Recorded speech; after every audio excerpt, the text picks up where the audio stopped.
They have finally released the official Final Fantasy XIV Dawntrail website. So today we're gonna take a look at the different information on it. So let's start with the continent. This is Tural. It is composed of a rich tapestry of cultures, now united as a single nation. In this vibrant land awaits new friends, fearsome foes, and unforgettable stories. Tural is comprised of two great landmasses, Tural to the north and Tural to the south. The New World lies far to the west of Yorsian shores. Its many and diverse people spent centuries mired in territorial wars until the epic deed of Gulol Jaja and his dream of Tuliolal saw them united under the banner of a single nation.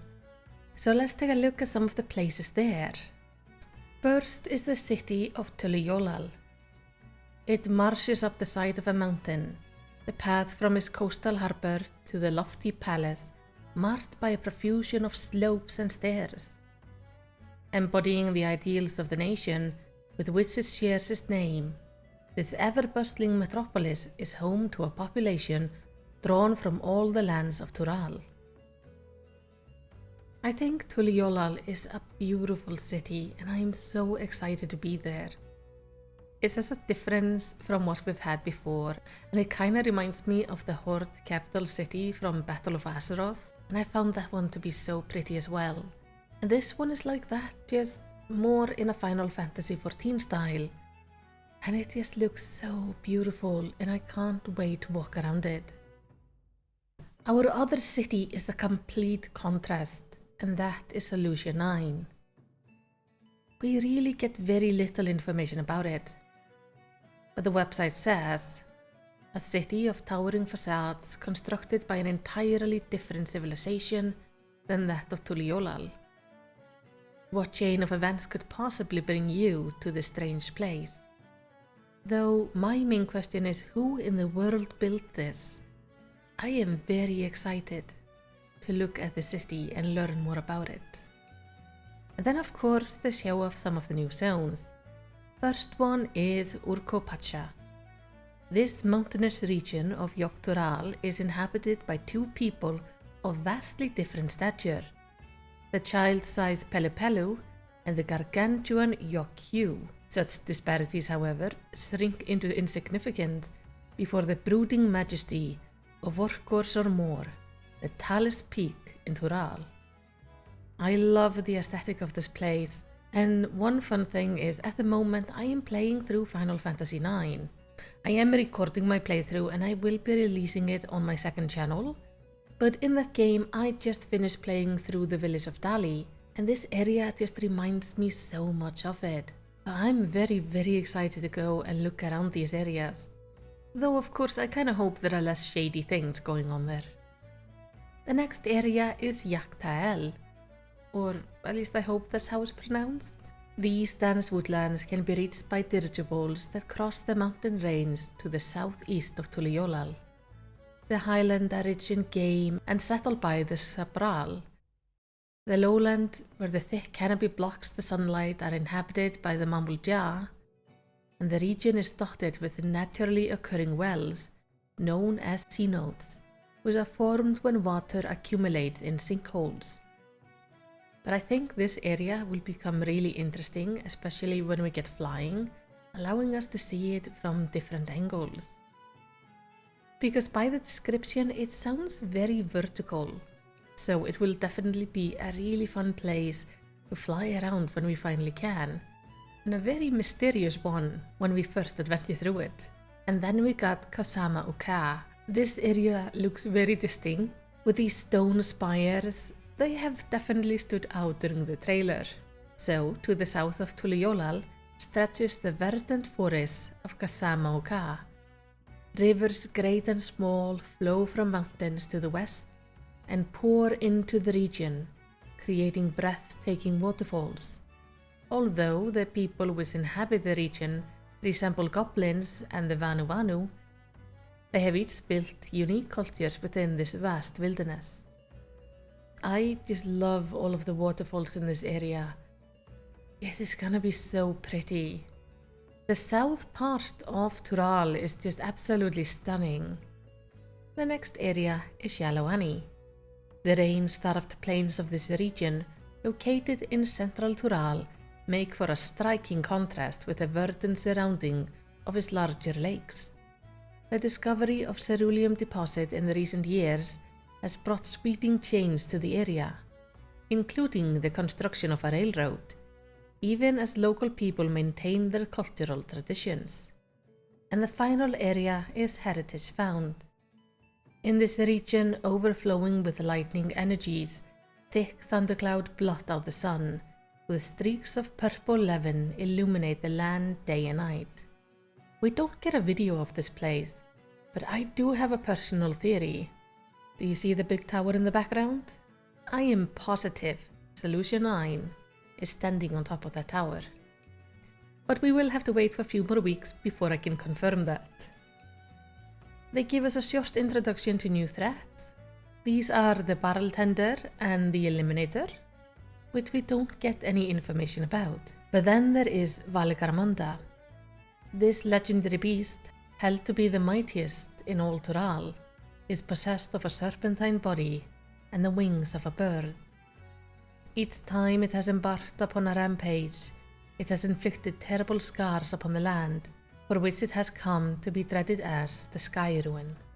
There are 5 new allied societies we will be meeting, though make note that Yokyu and the Pelu live in the same place. The first are the Pelu. As deft of hand as they are of tongue, this diminutive people from Urkupacha are best known for their skills as merchants, traveling the continent upon their alpacas to peddle tea, coffee, mezcal, and fabrics woven from the wool of their steed. Their masks are an indubitable symbol of reliability, marking all who don them as trustworthy partners in trade. Then there are the Moblins. The Moblins of Kasamoka share some remarkable similarities to the goblins, not least of all in appearance. Renowned for their ability to unearth the finest and rarest, these collectors facilitate the creation of beautiful metalwork by providing their contracted artisan with superior materials and working environs. Then there are, of course, the Mamulja, which we have seen quite a bit in the trailer. Hailing from the lower forest of Yaktel, the Mamulja are divided into 3 distinct clans, each possessed of singular talents: the Hopigo, Buneva, and Dobro. Once the Mamulja fought bitterly with the people of Sabral, but after the establishment of Tuliolal, many chose a life of peace within the city instead. Next are the massive Yokyu. In ancient times, these giants of Urkupacha dominated the Turali continent, but several centuries ago, their power waned, and they withdrew to a secluded mountain home. Sparse though they are in number, the Yokyu continue to immortalize their existence with glyphic traditions according to their unique beliefs of life and death. And the final clan is the Hanu. Though their resemblances are many, the Hanu of Kasamuka bear notable difference to their Vanu counterparts, not least of which being the distinctive hue of their feathers. Revering the great bird Kiksahihi, they reside in waterside environments, where they cultivate the verdant reeds upon which they subsist. So in this group, we are seeing 2 races we have never seen before, and 3 that look familiar. The Moblins and the Hanu obviously are reskins of previous races, though that doesn't really bother me, as each race can of course have different cultures, especially based on where they're living. We have met the Mamulja before, especially through the Blue Mage questline, but the Pelu and the Yokyu are really exciting. I am most excited to meet the Pelu with their alpacas, because that just sounds adorable and they look so cute with their little masks. Though of course the Yokyu look very fun as well. Now, like in every expansion, we are gonna get some reputation quests, and I think like in Endwalker we're probably gonna get 3 of them. I am guessing the Pelu and Yokyu will be 1 reputation, the Moblins will probably have the Gathering or Crafting reputation, and then the Hanu will be the 3rd reputation. though I am unsure if the Pelu Pelu and Yokyu or the Hanu Hanu are gonna be the combat or the crafting reputation. But I'm kinda leaning towards the Pelu Pelu being the crafting one, and then the Hanu Hanu therefore being the combat reputation. But what do you think? Then of course we are getting 2 new jobs. The Viper's close-range fighting style, passed down by the Turali hunter for generations, uses quick and decisive strikes with 2-handed blades alongside powerful flourishes from a combined 2-handed weapon. Once a foe is weakened, they empower themselves with the strength of their ancestors to deliver a powerful and decisive finishing blow. Amongst the myriad beasts of Tural, a select few awaken to preternatural power, becoming what are known as Tural Vidral. To overcome the threat of these almighty beings, hunters study one of nature's deadliest predators, one capable of overcoming foes greater even than themselves, the Viper. They are swift and agile, with dual blades like fangs to bite, or combine into a single weapon to weave about the battlefield. Named for the serpent that inspired this fighting style, the Vipers of Tural remain steadfast in their duty to defend the people. I generally don't prefer playing melee classes, but I gotta say the Viper looks so cool. The other new class is the Pictomancer. With a brush in hand, a Pictomancer weaves the ether of their imagination into a fabric of reality, allowing them to manifest their myriad motives into living muses. Yet every work of art takes time to perfect, and thus their palettes are ever prepared with a colourful arsenal of instant cast abilities and spells. And then we get a little bit of a lore on the Pictomancer. Though the 5th Astral Era is most famously associated with the War of Magi, a wealth of lesser-known legends were forged in that bygone era.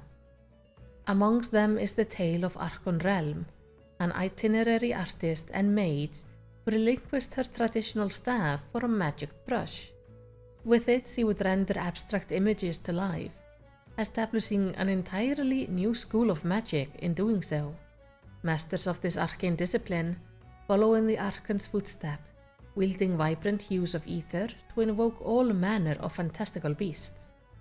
Weapons and landscape from their mind's eye, for the source of a Pictomancer's power lies not in their artist's skill, but the richness of their imagination, with which they strive to paint a brighter future.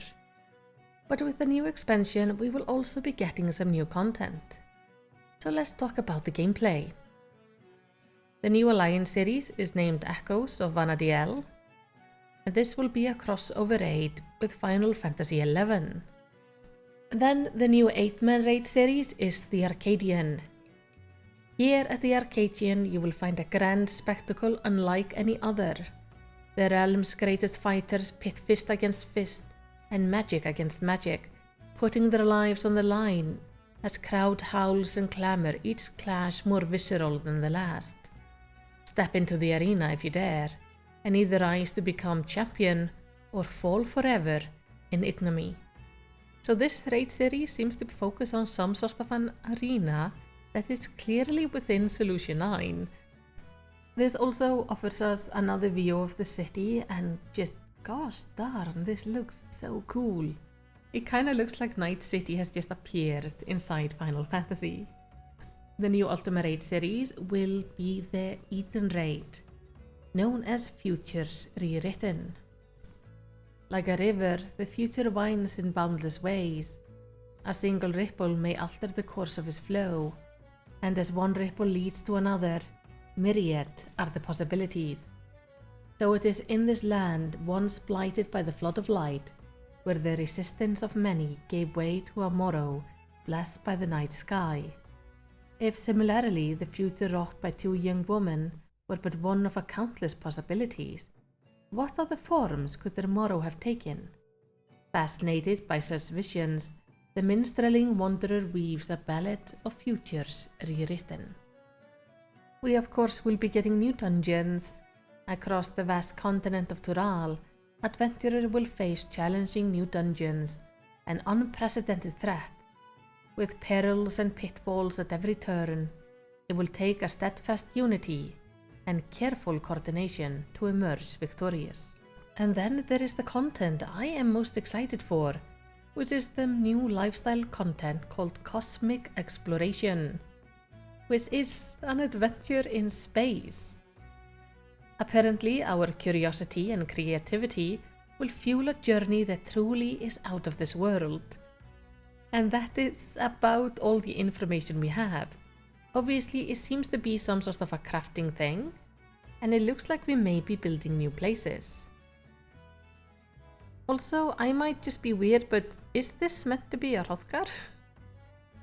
Because to me this looks like a bear. He's lacking a tail. He doesn't have a tail back there, and I'm just thinking this looks like a bear. But I think it's just the art style. But either way, I am very, very excited to take a look at this side content. We don't have any pictures of it, but there will be a new field operation. Even the most dauntless of sailors would sooner abandon ship than steer into the Shades Triangle. Be not fooled by the lush and fertile island you spy on the horizon. Men and vessel alike have been lost to its allure, never to be seen again. Yes, the wisest choice is to dismiss it as a mere illusion.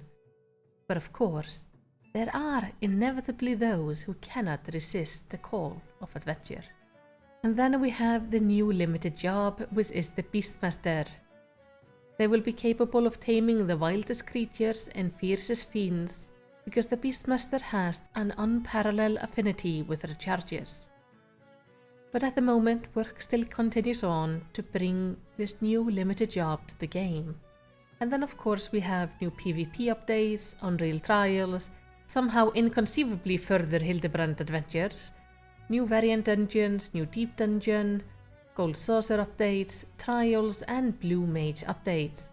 So in short, there is gonna be a lot of gameplay we will get in the new expansion. And finally, the system changes. First of all, we are getting a new playable race with a female Hrothgar. The Hrothgar people hail from Ilspart, though a Turali people with a shared ancestry, the Sabral, call Yaktael home. Female number relatively few amongst the population, but are readily identified by their lithe, muscular form, and equally distinctive is their predisposition for leadership. Then of course we have the very well-known graphical update, which looks absolutely amazing.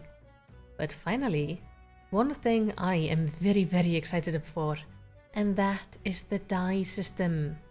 Now, instead of only having one die slot, many pieces will have 2 die slots instead, along with also giving us the option of equipping both headgear and face wear simultaneously. So you will be able to wear glasses with your hat, which is quite nice. But the die update I think is gonna change so much, and I wish they could just release it a little bit early so we can all take like a week to just sort out our glams before the expansion. But I don't think that is gonna happen, so we are all gonna be scrounging to figure out our glams as we also make our way into Tural. But I for one cannot wait to get the update. And that is the new website. There is plenty of trailers and artwork and screenshots on the website if you want to take a look at it. But overall, I am just so excited.